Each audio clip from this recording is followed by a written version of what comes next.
There was a political showdown in New Jersey yesterday, and no, Bruce Springsteen didn't call out Trump again. New Jersey federal judges rejected Trump's personal lawyer, Alina Habba, from continuing to be the state's top prosecutor and named a replacement. But then, Attorney General Pam Bondi fired Habba's replacement and attacked the judges. This showdown has everything: the politicization of our justice system, the government defying the courts, and yeah, it could even have downstream effects on you. Let me explain. So in March, Trump named Habba, who was his personal lawyer, to be acting U.S. attorney for New Jersey. He said on Truth Social that the decision was effective immediately. Habba was sworn in the White House 4 days later, so because Habba was named interim U.S. attorney, she only had a 120-day term. And during that term, she took a very nonpartisan role at the Justice Department and became one of President Trump's most loyal prosecutors. She targeted Democrats like New Jersey's governor and the state's attorney general over a policy that limits local police and federal immigration officers from working together. She also charged Newark's mayor and a congresswoman after a clash with federal immigration agents outside a Newark detention center. Habba had to remove the trespassing charge against the Newark mayor, Baraka,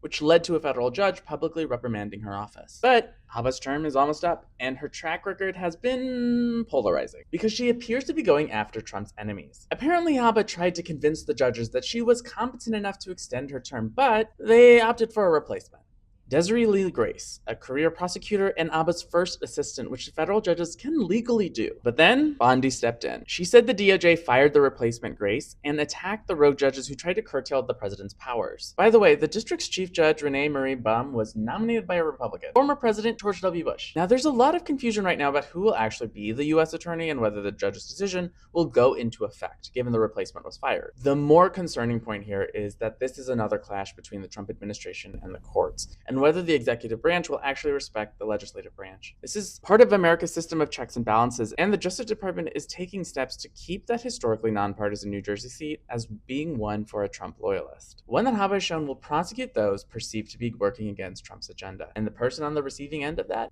could be anybody.